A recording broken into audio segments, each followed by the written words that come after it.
Hi friends! So today we're going to read another book, and this is, move my stool, this is one of your favorite books. It is Miss Nelson is Missing. So this is a what kind of book? That's right, it's a softcover book. Kiss your brain. And this is the what of the book. The front, absolutely, and this is the spine. And what does the spine do? It holds it all together. That's right. And this is the what? The back. Kiss your brain. This is called Miss Nelson is Missing. Uh-oh, look, a page fell out. The kids in room 207 were misbehaving again. Spitballs stuck to the ceiling, paper planes whizzed through the air. They were the worst behaved class in the whole school.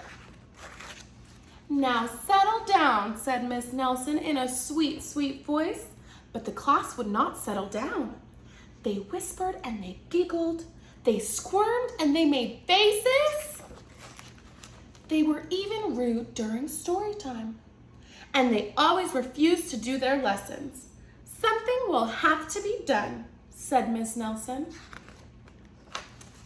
The next morning, Miss Nelson did not come to school. Wow, yelled the kids. Now we can really act up. They began to make more spitballs and paper planes. Let's just be terrible, they said. Not so fast, hissed an unpleasant voice. A woman in an ugly black dress stood before them. I am your new teacher, Miss Viola Swamp, as she hit her desk with her ruler. Where's Miss Nelson? Asked the kids. Never mind that, snapped Miss Swamp. Open those books. Miss Nelson's kids did as they were told.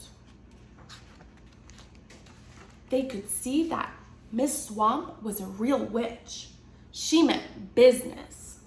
Right away, she put them to work, and she loaded them down with homework.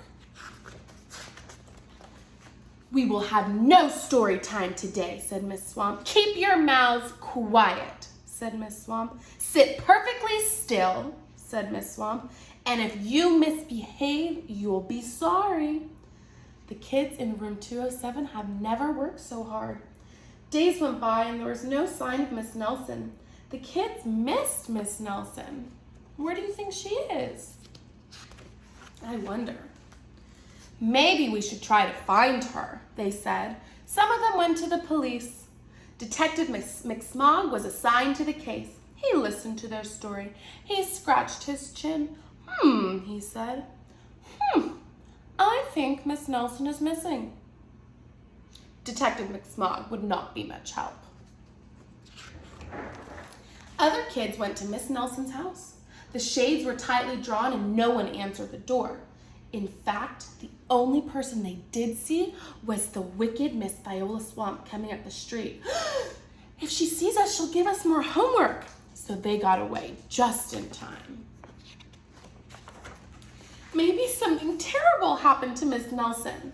Maybe she was gobbled up by a shark, said one of the kids. But that didn't seem likely.